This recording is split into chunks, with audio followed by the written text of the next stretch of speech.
welcome to Canadian Politics is Boring.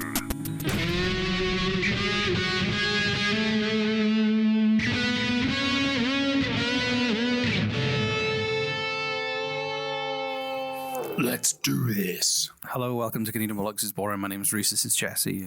Small talk. Can you do that more, like as depressing as possible sounding? Do it again.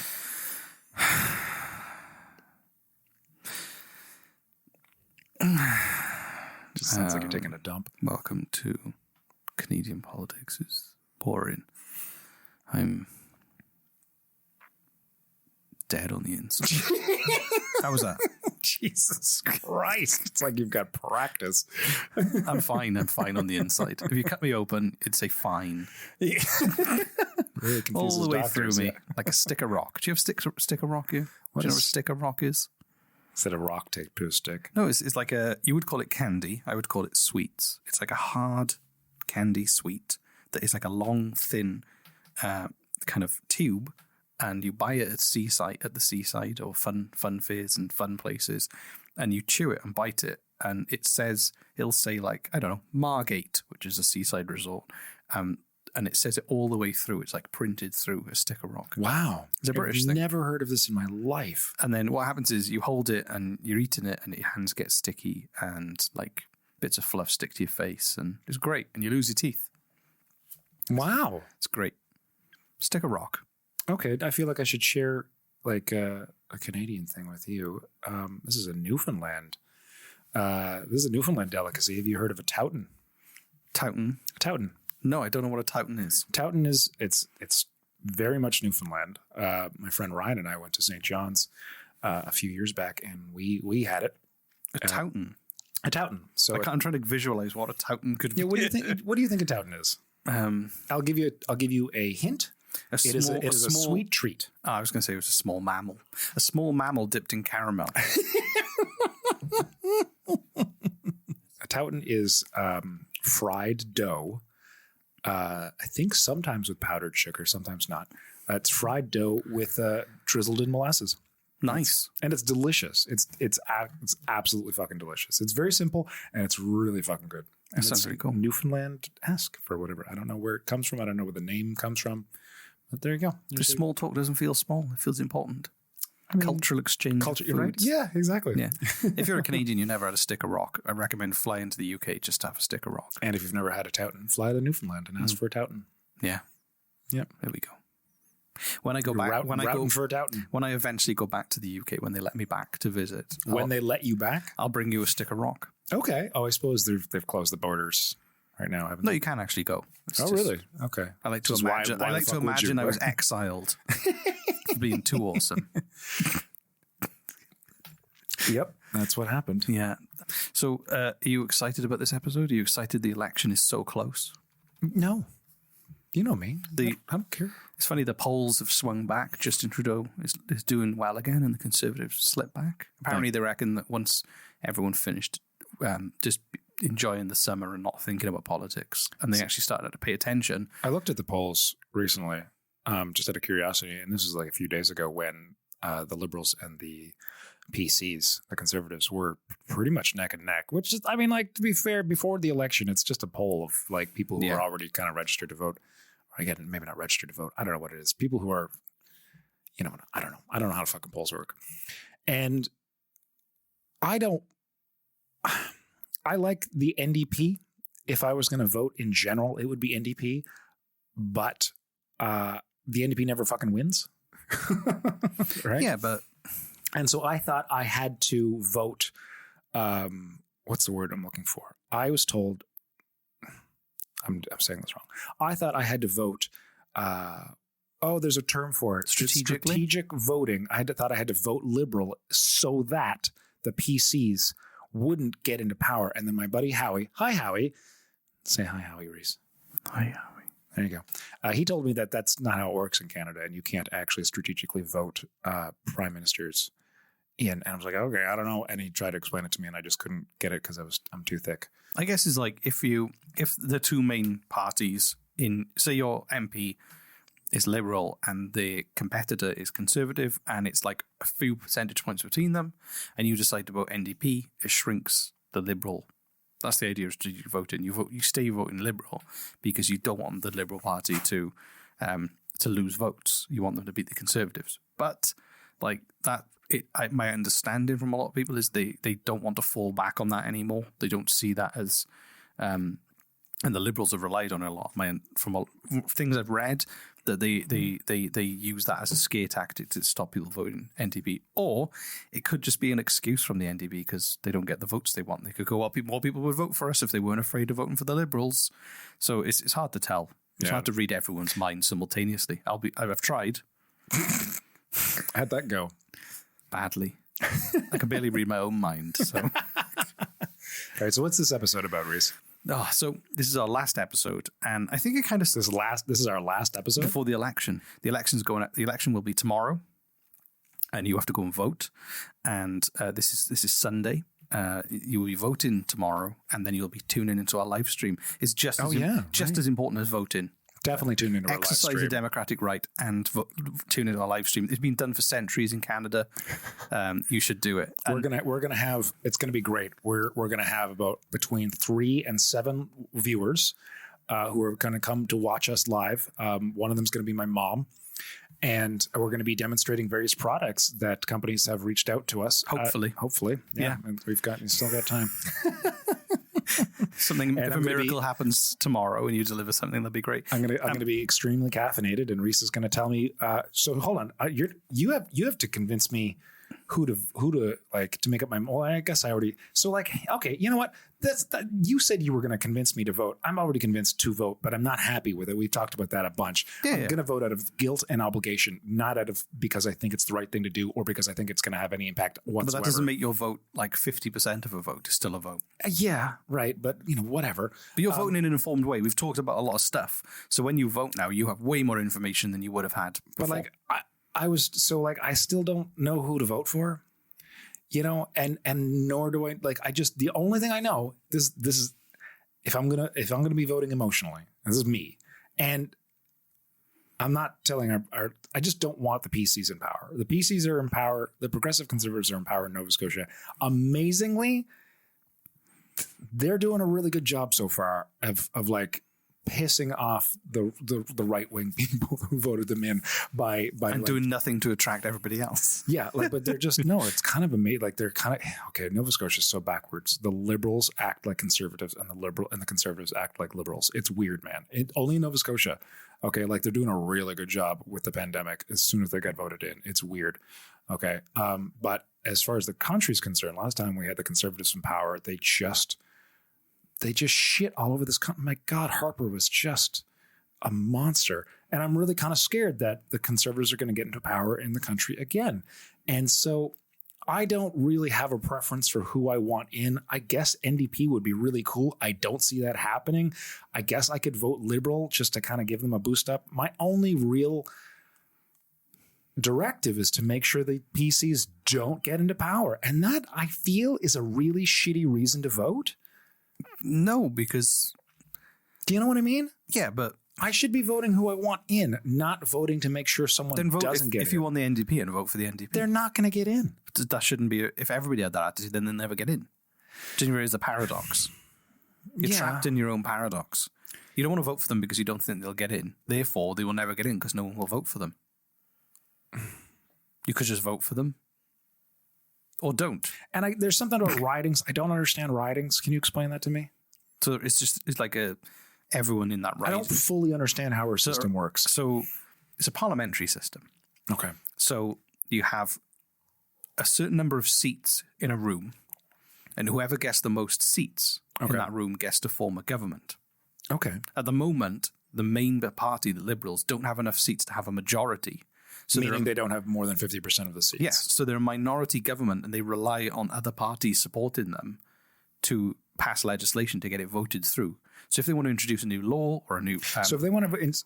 Let me get this straight. So if you are a majority or a minority, if you want to pass a law, you need I'm assuming, more than 50% of the people in that room to agree to this law change. Yes. And if you have a majority government, that means that your government has more than 50% of the seats, which means that you can just pass whatever the fuck you want. As long as your own party likes you. As long as your own party likes you and your own party kind of all agrees with these laws that you want to change. Because that party selects the leader as well. So with it, once you've elected that party, those people in those seats also get to choose who's in charge. Or not necessarily them, even just people who are members of that party. So if you have a minority government, say you have 30% of the seats, and the rest of the seats are made up from the different parties out there, and you want to pass a law, you have to convince these other parties that your law is a good idea and to get on board with this so that you can get more than 50% of the seats on board to change this law.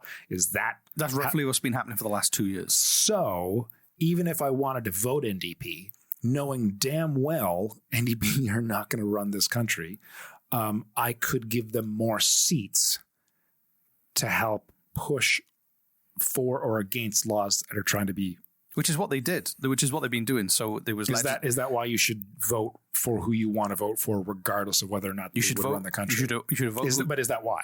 Yeah, I think you probably should, because you want to vote for someone you agree with. You shouldn't.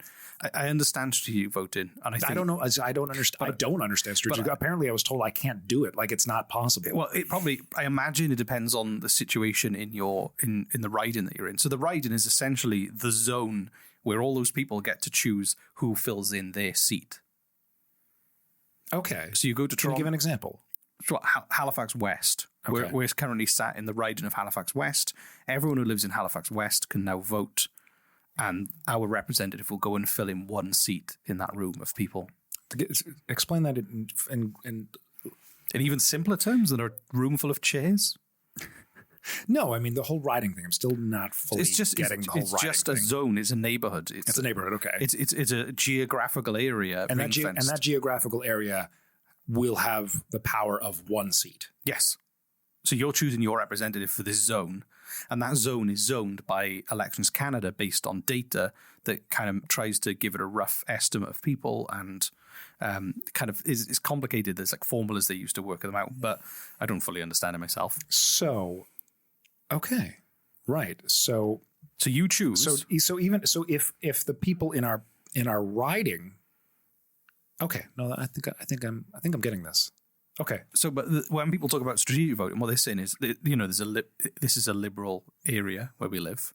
I get made fun of a lot for not understanding how our political system works. But if people keep making fun of people for not understanding how something works, that's not a great. You're gonna go fuck you. I don't care about exactly. your system. Yeah, exactly. You're gonna go why is not a good way of spreading education about it to be dismissive. You just go, oh cool, yeah, it is a bit weird. I'll explain it to you, and you just So it essentially. Now, granted, the fact that I have a popular political podcast and don't understand politics is kind of funny. I think is what makes our show tick. It's what makes it go along. Oh, I'll agree with that. But I think that honestly, and it's different from the US system, because obviously you vote for this candidate or this candidate. Maybe there's a third person that nobody really pays attention to. So you get a linear choice between a Democrat and a Republican. Right. And that's how you choose your leader. Here it's different. The leader is selected from the team of people who've got the most chairs in that room. So here's another question for you. Since this is like the day before the election, I'm going to have all my questions about how our fucking system works out to you. Here you go. I know this is probably not what you wanted this episode to be about. That's right. We can still cover the topic. We'll get to that. I've heard this from my friend Ryan a bunch. Hi, Ryan. I don't know you. He doesn't listen. He doesn't give a shit. More an idiot. You should listen to our show. We can say whatever we want about Ryan. He's not going to hear it. Don't know. He might beat me up. He probably could. So I've been told that the Liberal Party of Canada is very centralist instead of left. It's more central than it is left. Well, put it this way. People on the right call them communists. People on the left call them fascist. Oh, not fascist. They call them right-wing. Right. So, but I've been told that they're in realism, they're more centralist than anything. Yeah, they kind of, I think they're consistently centralist in their policies. And I think centralism is, if that's even a term, centralism. How's my audio? It sounds echoey. It's fine. Is it reverby? It sounds reverby. It's fine. Just make your point. You'd say anything's fine. I could be standing in the corner of the room. All the way through the middle is fine. I know. Like a stick of rock, as we learned.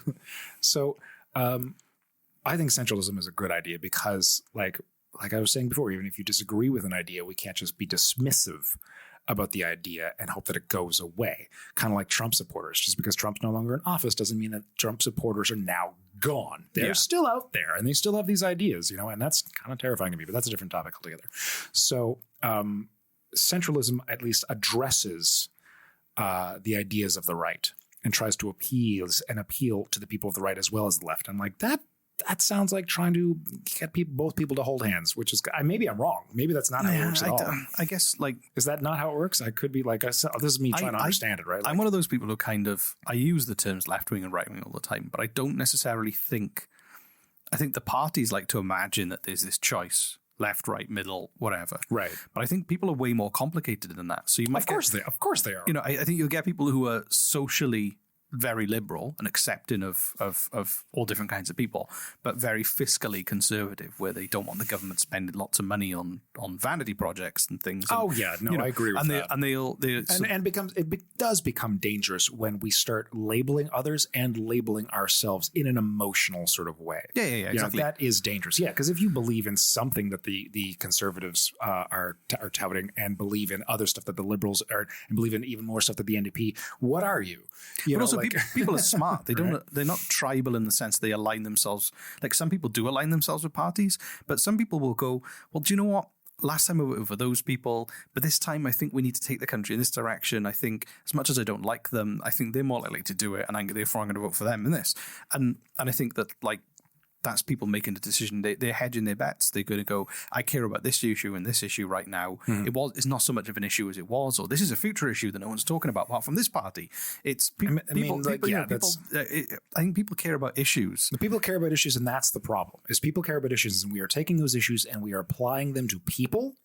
And then we are applying hero and villain status to those people. Yeah. And that is hugely fucking problematic. Hugely problematic, because then we're no longer talking about issues. We're talking about heroes and villains. Yeah. Okay. And that's at the core of what is wrong with our political system. Okay. Is we're not talking about ideas. Yeah, and when you actually look at it, we're talking about how shit Justin Trudeau is, how shit Maxime Bernier is, how shit, like, it doesn't matter. We're talking about fucking people, and people are throwing rocks and showing. Oh, it pisses me off. Anyway, I'm digressing. We're digressing. I am scared of the PCs. I'm scared of the progressive conservatives, and maybe I am misinformed, and I often am. Okay, but from what I understand, the progressive conservatives have, and what I've been taught, is that all they care about is the economy. All they care about is jobs. And that's their number one platform, and always has been for decades.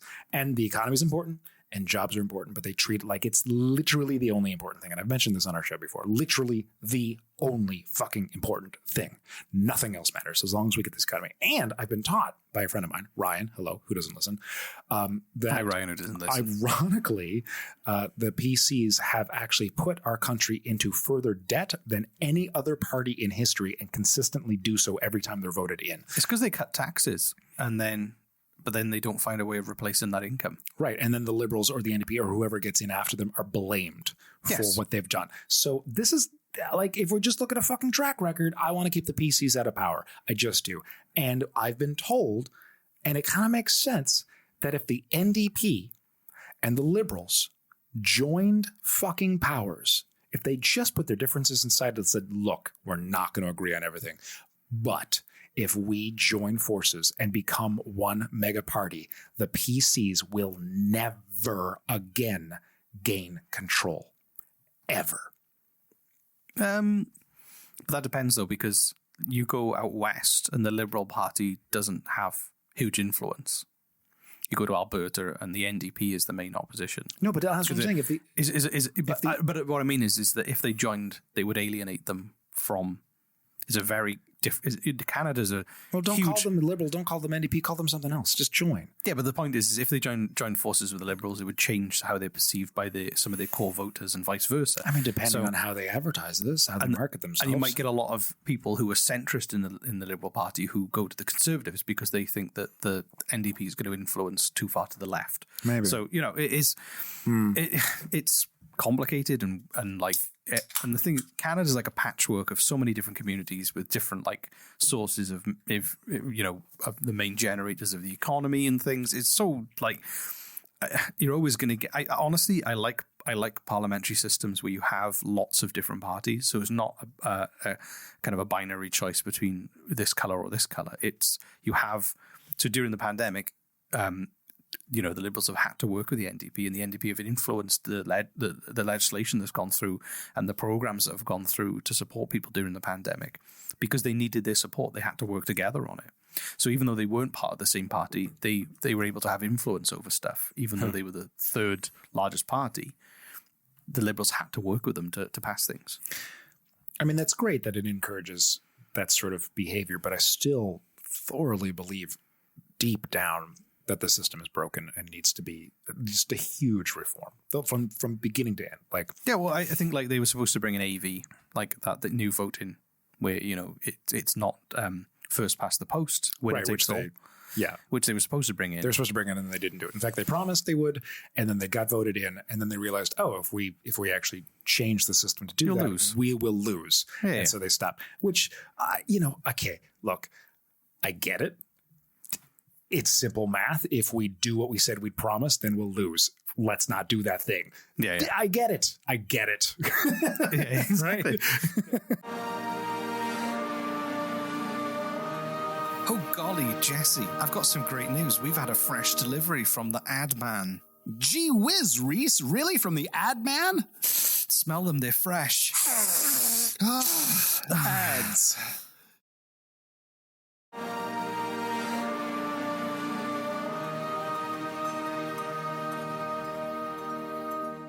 Can we talk about our topic now? Yes, real briefly, I want to say this one thing. Okay, which is the way our system currently works, and not just Canada, but the States, especially the States. And I've said this, it's akin to a fucking wrestling match. Okay? It's hero worship and vilification. And this is the biggest fucking problem we have. Okay, is attaching ideas to people and then vilifying that person or hero worshiping that person. Okay, worshiping that person. And it's wrong on so many levels because this brings in the idea of attaching your worth to a belief in a person, not the concepts behind.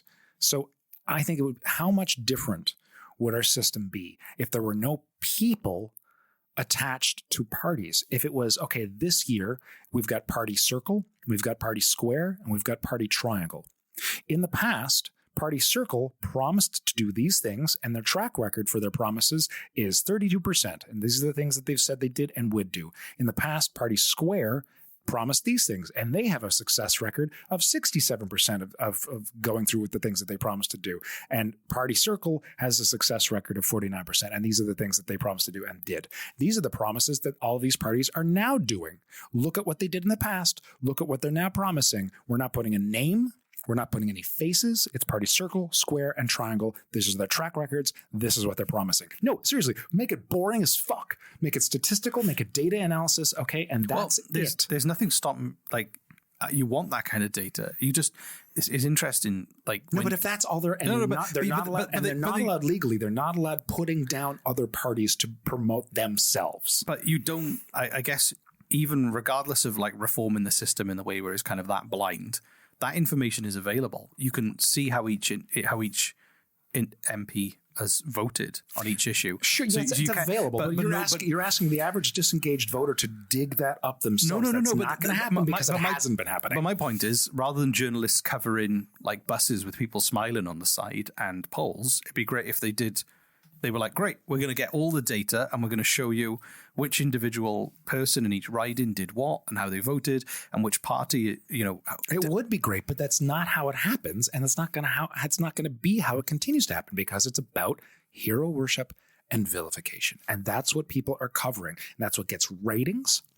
And that's what keeps people watching. And that's what you should just numbers and views and likes and comments. You should just let an algorithm choose. Fucking hell. That'd be easier. All hail the algorithm. For it decides our leader. Anyway, that's my good. Comment. So go and vote. Have you decided who you're going to vote for? No, I haven't. You'll probably decide when you're in the booth. No, I'm gonna. Honestly, I'm going to look up the NDP's platform. I'm going to look up the Liberals' platform. I'm just going to see what they have to say. Honestly, I'm going to do the same thing that I did for the provincial election, which is going to look up their platform on environmental changes and honest to God, the NDP is probably going to have a higher higher expectations for helping the environment than the Liberals. I don't know, man. I don't know. Honest to God, I still don't think it fucking matters. I really don't. I'm going to do it. I'm going to do it. You should do it. I'm going to. Yeah. I just don't think it fucking But even if it pays off, matters. even if your choice pays off in 15 years' time, it's worth it. Yeah. Even if the butterfly effect of your vote takes that long to take into effect, you're still going to be here in 15 years, probably. I hope. You seem pretty healthy. Keto, buddy. I don't know who I'm going to vote for, but I will tell you tomorrow during our live stream who I voted for. Yeah, we'll do. Yeah, oh, look at that. Oh, there you go. Kevin, tickling their fancy, getting them to come and turn up to our live stream. Good work. Thanks. Can I share a clip with you? Yes, this has been a think very long rant to get into the beginning of our topic. Yeah. If in 100 years, if we lived 100 years in the future and we were setting this podcast up, I believe this would be the moment from this election that we would talk about in a funny episode. Say that again. Say, we look back at historical events. I think we could easily live to 120 years old, 140 years old. I think that's. I don't want to. I'd be tired. I'd be tired. That'd be great. I'd have run out of giving a fuck by then. So, but I think I'm going to make it to 80 tops. But with that attitude, sure. And I'm fine with that. No, but my point is, if we look back 100 years ago and we tell funny stories about stuff that happened in the past on our show. Sometimes we do contemporary stuff too. I think this moment will be the thing that people remember, like a fuddle duddle or with Jesse choosing to vote. No. This clip I'm going to show you. Oh, okay. So this is Justin Trudeau. On the campaign trail, and somebody shouts something very nasty to him about his wife.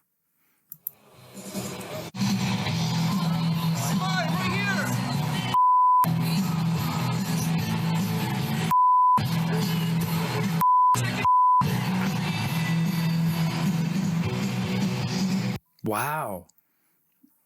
So that was an angry man who shouted.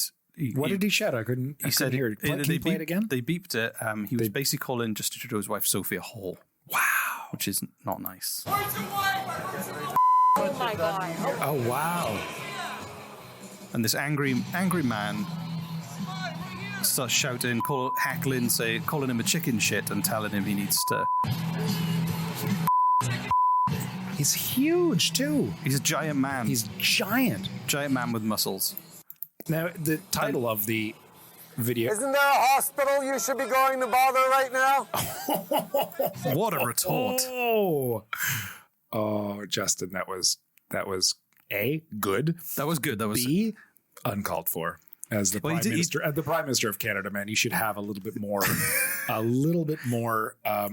restraint. Look how composed he is, though. He is very composed.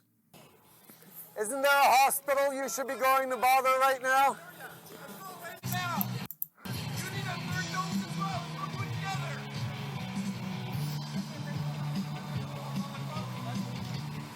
See, I'm on public property. In the States, this man would be taken away by private security. No, in the States, this man would be an anchor on Fox News the day after. Oh my God, he totally fucking would be. He'd be a hero. He'd make $1 million. He'd be sponsored by like Black Rifle Coffee and all those right-wing brands, and he'd be a hero. Right. Yeah. And you saying, "Hey, I'm on public property." Isn't there a hospital you should be bothering right now? That's amazing. It was a great line. It was a great line, but like, come on, man. Justin, but he called his wife a whore. Again, it's not very. If you're just a regular person, that was a great retort.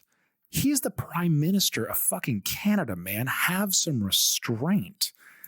Okay. Yeah, but in fairness to him, you're teaching people to shout back angrily at people shouting angrily at you. This is not constructive. We've talked about this before. It isn't.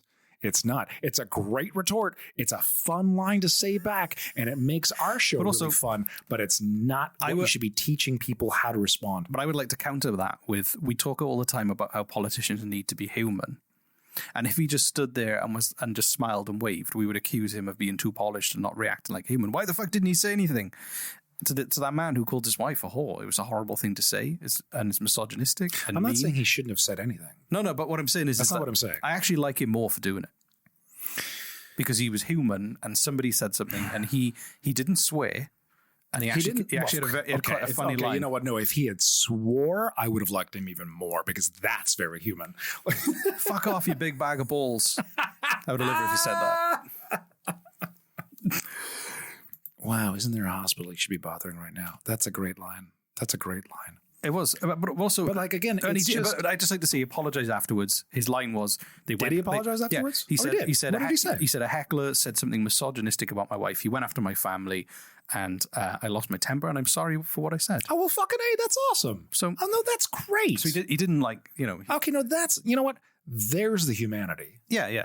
right? He didn't. Yeah, and it's He says, I think Canadians know I have pretty thick skin and I'm able to take all sorts of different abuse, especially if it means that someone is not somewhere else hassling frontline health workers or vulnerable Canadians. But he went after my family. He said hateful, misogynistic things about my wife. My family believes deeply in what I'm doing and put up with an awful lot, but everyone has limits, and I will always be there to try and push back when someone crosses these lines. Oh, you know what? That's a reasonable response. I'll give him that. Okay, you know what? Maybe I'll take it back. Fuck it. Good on you, Trudeau. So, like I said, if in 100 years' time our great-grandchildren are doing this podcast, somehow they inherit. I mean, he went a step, podcast back. still exists. His father would have choked a bitch, like as he did. His father would have pulled out a 9mm handgun and just. Do you not I'm remember? joking, do you no, not- I'm joking. Just wasted him. Wait, are we talking Fidel Castro? Oh, you're talking about Fidel Castro? No, Fine. I'm not talking about Fidel Castro. I'm talking about. I was talking about Fidel You were Castro. talking about Fidel. Oh my god, that guy was terrifyingly huge, though. He was a really big guy, and very big guy, but also like huge. Just goes to the gym and has angry thoughts every day. he's got a picture of Justin Trudeau on a punch bag, and he was waiting that his whole life. I guarantee that. Yeah, I mean, I kind of feel like I like Justin Trudeau more for his response, and yes, it was like. It sounds like something somebody would say on a podcast, or someone would say in a very human way. No, you know what it sounds like? You know what it sounds like? It sounds like something someone would think of to say like an Afterwards. hour later. Yeah. Shit, I should have said that afterwards. Yeah, but he I would have actually looked came so up cool. with it. Yeah, He actually did it. he did it. Yeah, Yeah, so he like, actually I'm a did it there and then. I'm a little jealous that like he has the bloody quick. Yeah, it was very quick. That was very quick. That's good. And for me, this is the most historically important moment from the entire election moving forward. It reminds me of Rumble in the Bronx, a scene from Rumble in the Bronx when a Jackie Chan's really films. Okay, It's a great film. It's a great film. Is But, that the one with the sports car and the hovercraft? No, that was one of the other ones. I show my kids those action sequences and they can't believe what he can do. Oh, it's amazing. Yeah, Jackie Chan's incredible. But like there's a scene in Rumble in the Bronx where he's fighting this gang of people in this warehouse, and he's not being aggressive, he's being defensive. They're coming at him and he's like defending himself. He's smacking them around, but he's not trying to smack them around. He's like he's in a fight, but he doesn't want to continue the fight. That's Jackie Chan style. It's all very self-defensive. Anyway, he beats them all up, but he doesn't like in Jackie Stan style. You know what I mean, right? Jackie Stan? Jackie Stan. Yeah, his cousin. My favorite country. Jackie Stan. Jackie Stan.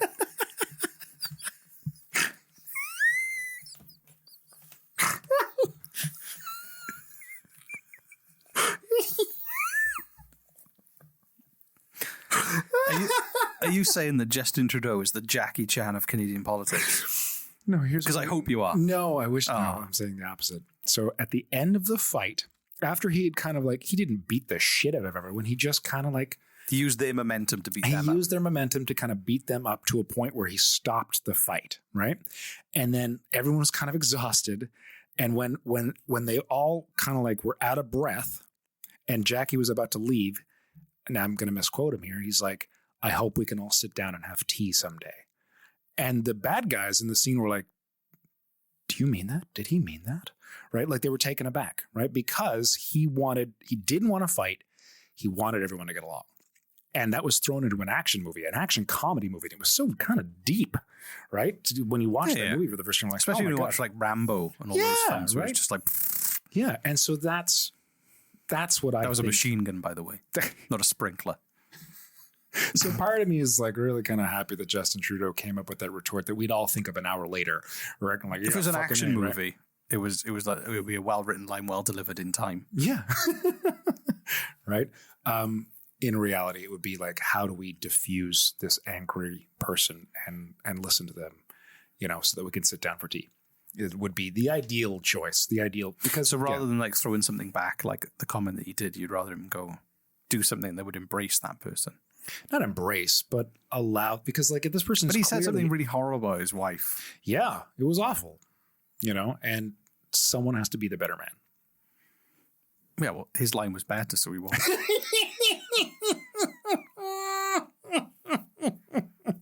I can't argue with that. So he did win. I'm not saying he was mature, but he won that one. Point adjusted. But yeah, so I'm just going to really embrace this whole wrestling mentality, like wrestle matchment for politics. Fuck it. Yeah, let's do let's exactly. just do it. yeah. Nobody's heckled Aaron If O'Toole. Justin- No one's heckled Aaron O'Toole. Aaron O'Toole. We heckle him. Well, not Although to I his really want to face. taste. I really want to taste his banana bread. Oh, that sounds really sexual. I'll take it back. I really want to taste his banana bread.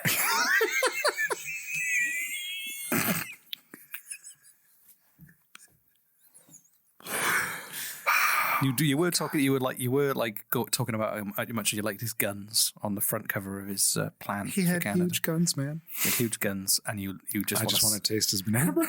just soft, moist banana bread, Fucking hell! Stop. still warm from the oven. Stop. Oh my god. What kind of icing's drizzled on it, Jesse? I just want Aaron to cradle me and rock me back and forth like a baby. Telling you everything's going to be all right. The smell of fresh banana bread in the air. And you go, he's just whispering in your ear, did you dream that Stephen Harper was in the house again? Don't worry, I'll never invite him round again. And then you fall back asleep and you go downstairs and Stephen Harper's just sat there watching TV and he's just looks at him and goes, Price is right. yeah, just goes, I know he doesn't like me being here. Did you lie to him again? And Aaron's like, I just wanted him to go to sleep. And you can never tell him about us. Oh god, I feel like this is like an 80s sitcom. Aaron and Friends. And then Stephen Harper just goes, just go and cook me some fucking food. Shut your face. Get this 80s sitcom. Jesse wakes up a certain again. Term for the If Jesse worst. wakes up again, I'll tell you so you can go and sort it out. I'm going to watch this game. This is great.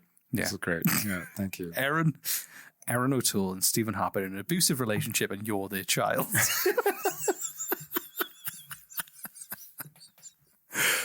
Oh my God. It's been a long election campaign. Yeah. You're telling me. Jesus Christ.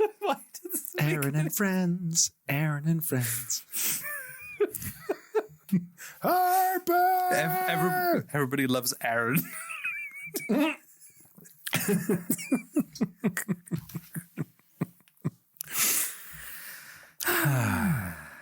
Well, this has been fun.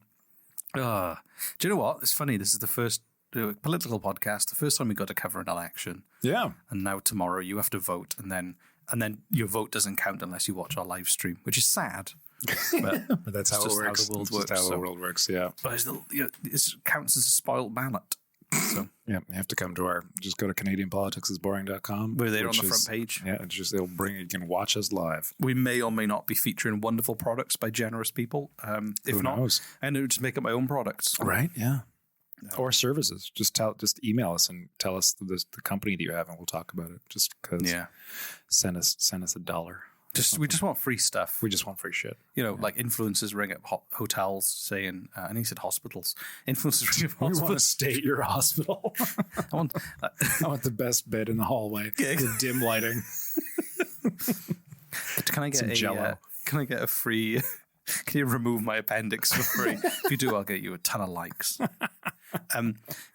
No, I was going to say they ring up hotel. I said it again. They ring up hotels. Why do I confuse a hospital with a hotel? They're very different.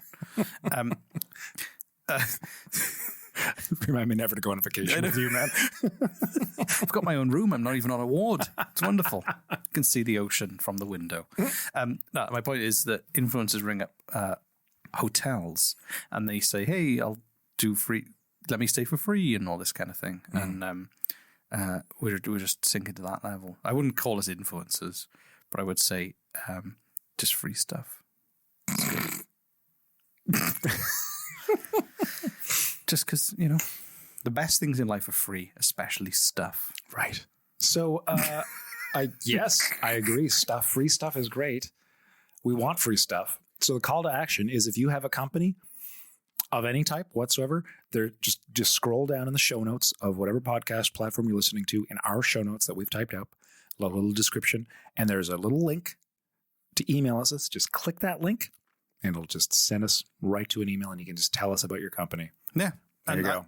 And I would just like We'll start a conversation with you about how we can talk about your company. And as someone who can't vote, even though I live here and I have 2 businesses and I pay taxes and my kids use the schools and we all use the health system, I've been a complete passenger in this whole election campaign and reliant on Canadians voting. Right.